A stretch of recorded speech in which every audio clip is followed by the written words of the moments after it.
Hello, greetings. Welcome. The divine within myself recognizes the divine within you. Let us feel. Today, we've got some music with us because there was some background noise. But the message comes through. I'd like to channel the entity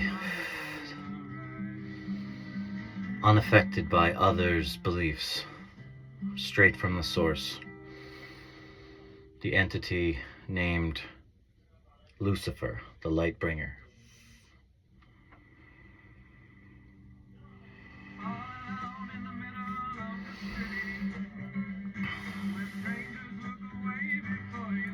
I see Satanists and Christians alike using the light bringer to represent a god. No. Lightbringer means, Lucifer means light bringer, and historically they're referring to bringing the dawn light, the Venus, how Venus, the brightest light in the night sky next to the moon.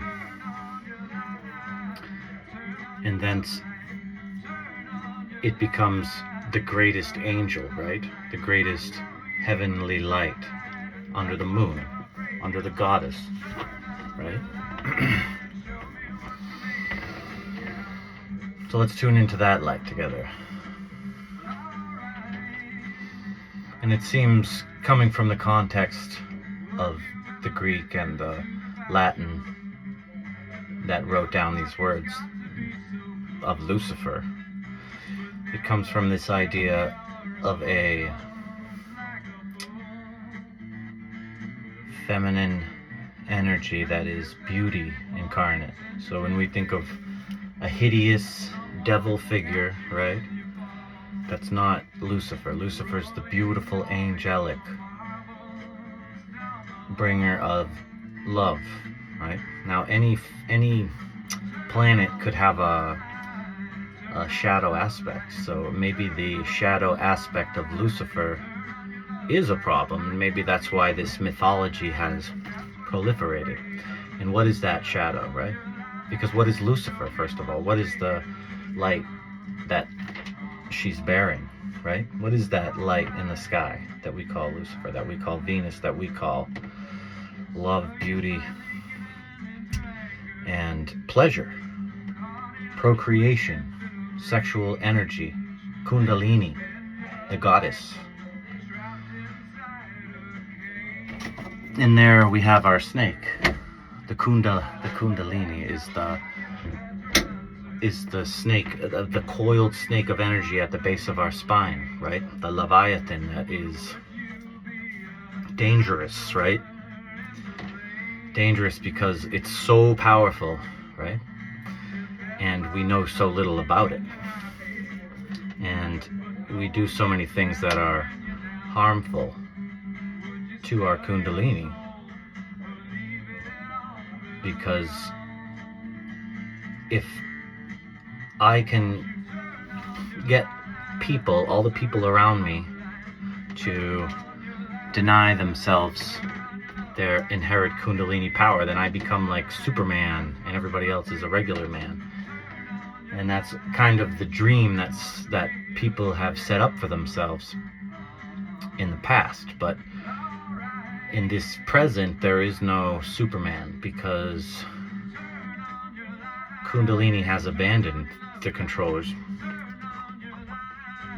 The goddess is here as an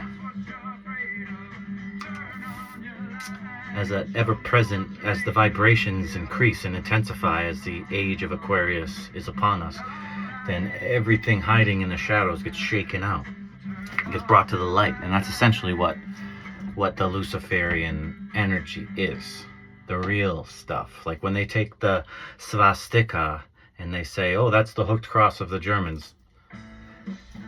The Germans that we're talking about were fabrications, were leftover thoughts of this ancient, organized connected to source religion where that hooked cross was used. That symbol's ancient important symbol, and we have to continue to use it, because you can't let someone take Lucifer and say, no, he's this. Take the highest angel and say, no, it's the devil. Because if you allow that to happen, you don't continue to go on as you would, then you're with the power of AI, how our intelligence is like this, and there's this huge intelligence that we all share, it's coming to light. So with greater assimilation of that intelligence, you kind of want to be protected from people who would manipulate that by playing chess with you, right? So you become predictable and people can control you. So if someone says, oh, stop drawing a heart, then you'll stop drawing a heart, because it means that the evil New Zealanders are attacking or something. So people have been in this false, like, it's like you want to make a culture that kind of like Darwin said, that represents nature, and that kind of keeps everything as nature intended. So with Lucifer, nature intended us all to seek our pleasure, right? Seek the sweetness of love and food and music and everything, beauty and everything pleasurable. That's so important. That's what makes us human, right? But as we discussed, the shadow aspect of Lucifer has come in to try to usurp. And this devil that we all kind of sense is imagined to be real by so many people, therefore giving it its own culture, it's always trying to tempt you with what you find pleasurable. And then, of course, the dichotomy comes when you have the Satan's worker tempting you, and of course Satan is just what? God's servant. So Satan's tempting you, and then the Christian priest that would be punishing you, condemning you. So it's like you're getting it from both sides. You always have to, it's always knocking you back into the center. It's very like masculine. So we're focused on the sacred feminine now, being Lucifer, actually not a man, right? Everything has a male and a female aspect, but this is the feminine truth that we're dealing with now.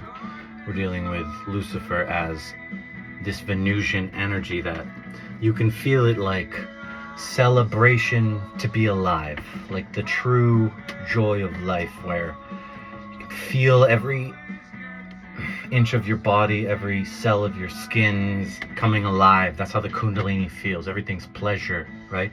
This is what Lucifer is. This is why they're trying to tell you it's Satan, so you run from your Kundalini, because your Kundalini is your superpower. And you better believe that these religions were put in place to keep you in your place, and only if you rose to the level of master servant, right hand servant, would you be given any bit of Kundalini mastery. And then they would only give you, just like the Sith, they would only give you enough so that they could still destroy you and replace you.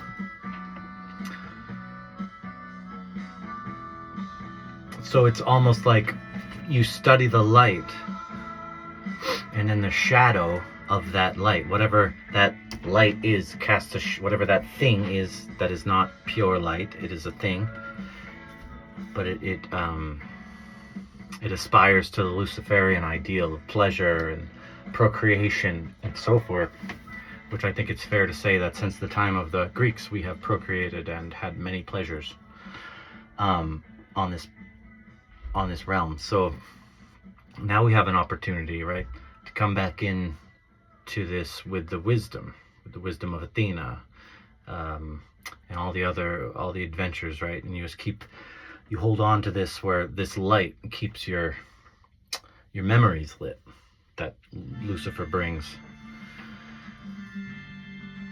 And to feed when we have all this starvation, that's again the shadow aspect of population and pleasure, right? Where some would harm others just for pleasure and population becomes unsustainable because there's a disconnect where one can't fend for oneself anymore, and what it takes to be alive is to be connected. So it's like people with the false ego, right, with this whole love, to love thy family is important because no one's going to love their family. That's biology, right? We love our kids, we love our parents, and so forth, our siblings, right? And of course that's like a double-edged sword because there's competition between siblings too. So when we raise up in wisdom, we can let go of the shadow aspects that don't serve us, but recognize the tendencies and do things like conscious breath control to control our whims and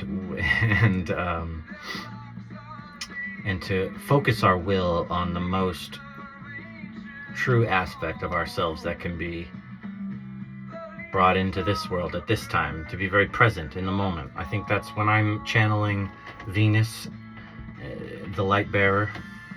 I feel her like consume this world, like take in the world. You're here in this majestic 1 in a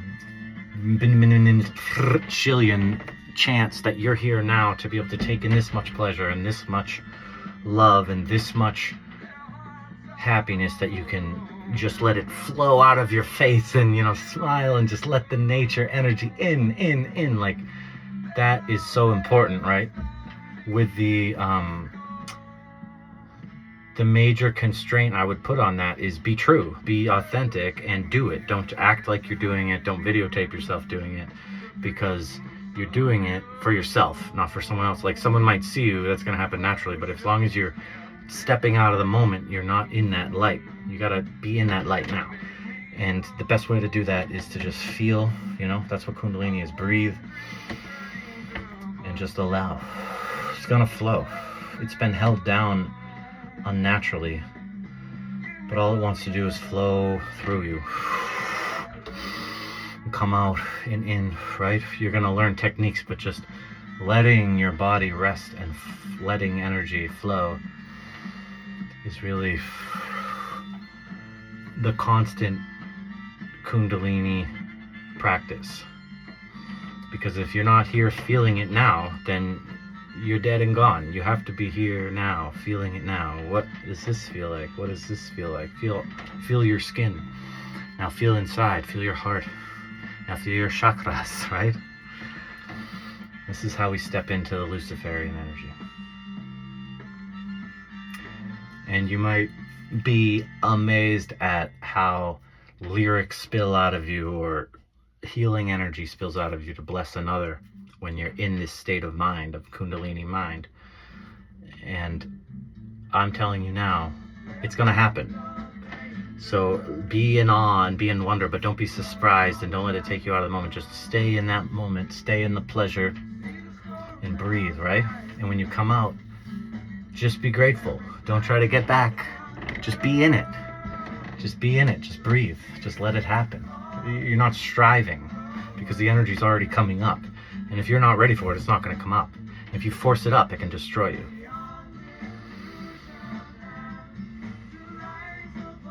So I think we see that Lucifer is a dragon. And a dragon is hidden in the bottomless pit within you. And that when that dragon comes out, there will be a rapture and an end of days.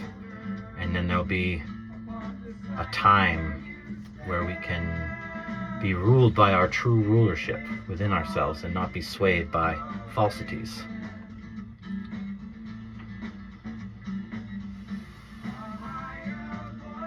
And with current events, light is streaming in.